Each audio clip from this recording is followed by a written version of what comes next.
O meu amigo Danilo Barbosa está aqui, você sabe para quê? Carteira de R$50 de FIIs, vamos atualizar no vídeo de hoje e já vamos começar falando da novidade, que é o CCME 11, então já anota aí, novo fundo a entrar na carteira CCME 11. Por que ele vai entrar na carteira, Dan?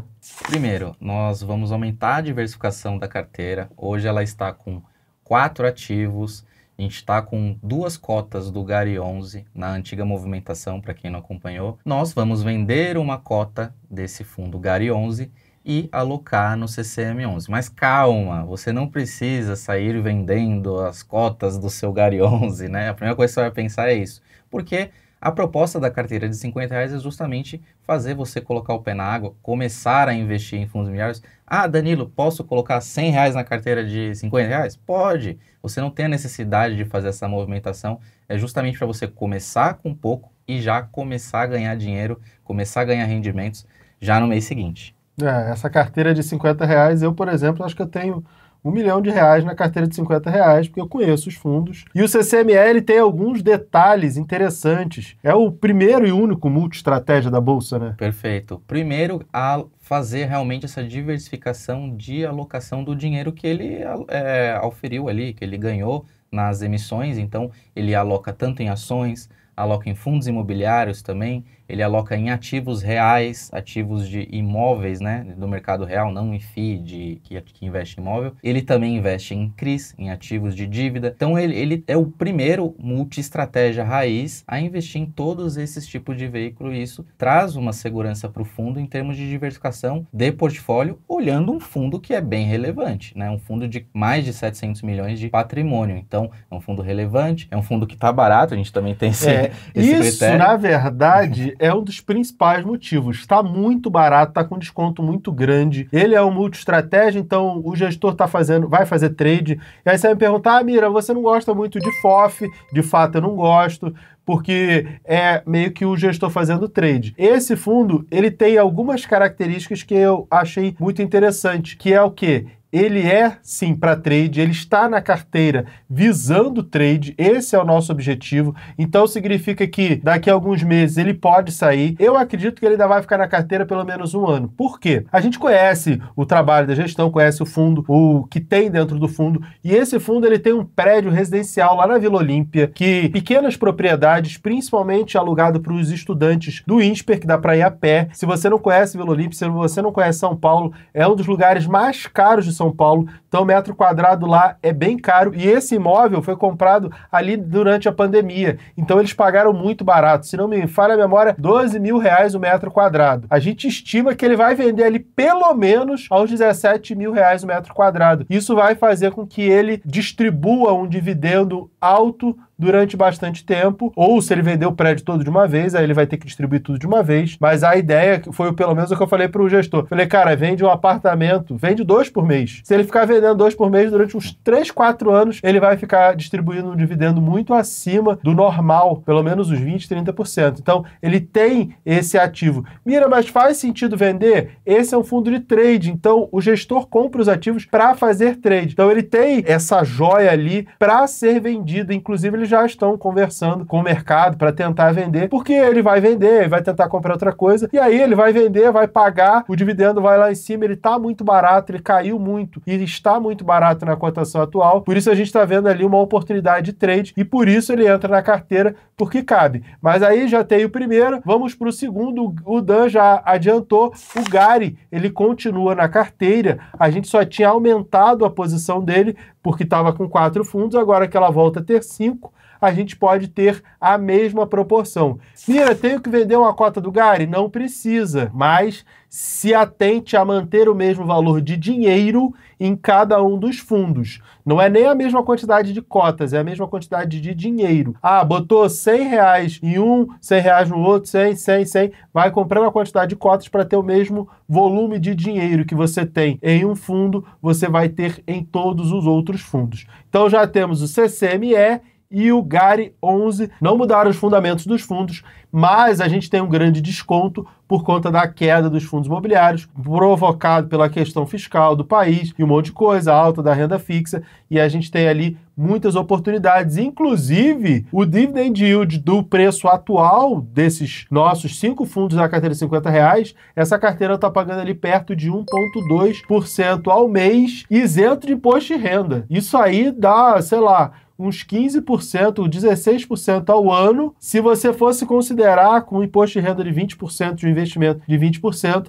esse retorno aí ia chegar ali perto de 19% ao ano, comparando com investimento que tem imposto de renda na alíquota de 20%, o que é um retorno absurdo. Então o retorno está muito alto, porque os fundos estão muito baratos, eles caíram muito. Mas vamos para o terceiro fundo. Inclusive tem a polêmica do CPTS 11, mas já vamos falar do CPTS 11. Antes disso, SPXS 11. SPXS 11 continua na carteira, os fundamentos não mudaram. Recentemente teve uma mudança ali na questão da aquisição entre a Cyrela e a própria SPX, onde agora temos o total controle da SPX no fundo. Então, nos parâmetros dos fundos, nos ativos que ele investe, não muda nada, então a gente continua com a SPXS 11. Continua, o preço caiu, tá mais barato ainda, então continua valendo a pena. Depois do SPX S11, VGIR 11 Vigir continua, sei lá, acho que foi o primeiro fundo que eu botei na carteira. Por quê? Porque era uma expectativa de alta da Selic, desde a época que a Selic estava 2%, e a Selic continuou subindo, e a expectativa é que continue subindo, e vai subir. Lembra que falaram, mas a Selic vai cair, tira o VGIR, vamos tirar a CDI da carteira. Olha o que aconteceu. A Selic vai subir novamente, e o VGIR vai continuar na carteira, porque é importante você manter a diversificação de indexador, independente se a Selic vai subir ou cair, ou se a inflação ano ou outro dá uma porrada aí para cima, você precisa ter fundo indexado ao IPCA, então mantenha essa diversificação, tenha fundos atrelados ao CDI, fundos atrelados ao IPCA, e a gente faz esse mix bem na nossa estratégia de apenas 5 fundos, mas você olhar a diversificação da carteira, ela já é bem interessante com esses 5 fundos. E agora entrando no CCME, a diversificação vai ser maior. Vai ser ainda maior. Então o VGIR também continua. O VGIR tem que ficar com Selic, a expectativa de Selic alta durante muito tempo, ele vai continuar na carteira. Se um dia a Selic empinar para cair lá para 2%, 5%, a gente tira ele. Infelizmente, a gente não tem essa expectativa nem no longo prazo, infelizmente. Por isso que ele deve continuar aí durante muito tempo. Já falamos do CCME, que é a novidade, o GARI, esse reequilíbrio financeiro aí na carteira, o SPXS 11, o VGIR 11, e aí agora vamos para a polêmica, que é o CPTS 11, que fica na carteira, ele não vai sair da carteira por enquanto. Eu já falei nas redes sociais, eu vou zerar a minha posição do CPTS 11, porque ele fez uma mudança que não me agrada, mas ainda não é a hora de zerar. Por quê? Porque ele está muito barato. Então, ele ainda permanece na carteira, a recomendação ainda é de compra, mas quando ele chegar lá nos 8,50, que é mais ou menos o valor patrimonial, eu vou zerar e ele vai sair da carteira. Mas só quando chegar até lá, tem muito chão para ele chegar até lá, porque ele está muito barato. Por que a gente vai zerar ele quando chegar nos 8,50? Por quê, Dan?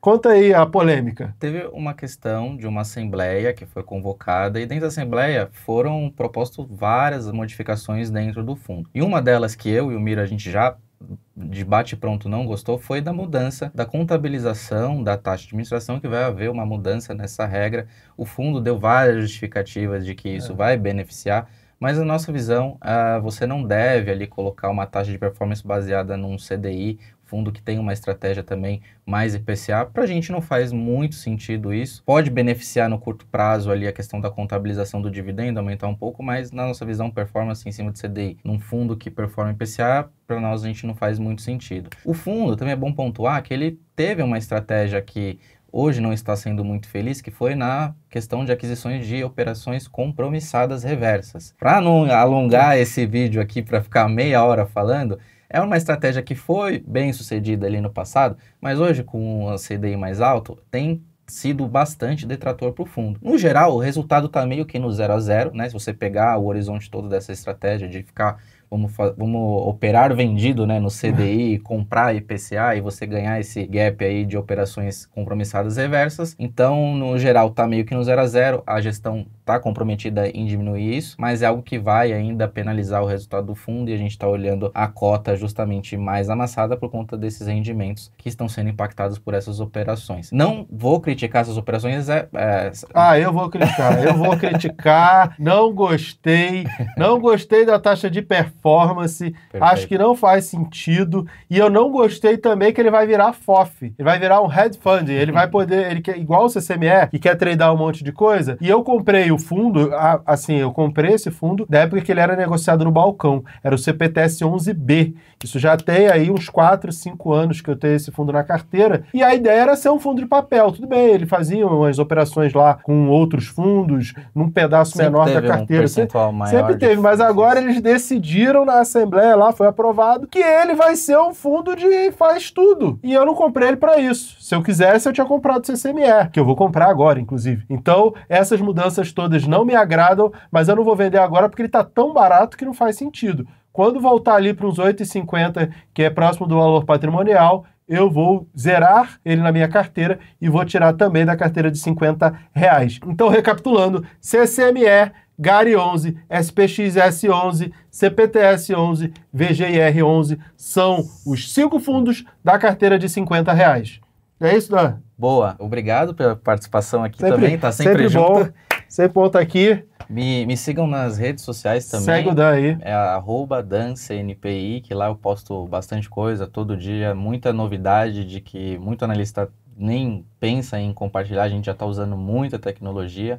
O Clube FI também, siga o Clube FI em todas as redes, eu sou diretor de research lá. Se você não conhece o Clube FI, acesse o nosso site também. E eu sou um dos maiores sócios do Clube FI, então assina embaixo, porque segue lá. E se você quer saber mais sobre fundos imobiliários, comenta aqui qual fundo você quer saber, que a gente vai e faz um vídeo, tá bom? E se você gostou desse vídeo, se inscreve no canal, deixa o seu joinha e até o próximo vídeo. Tchau, tchau. Tchau, tchau.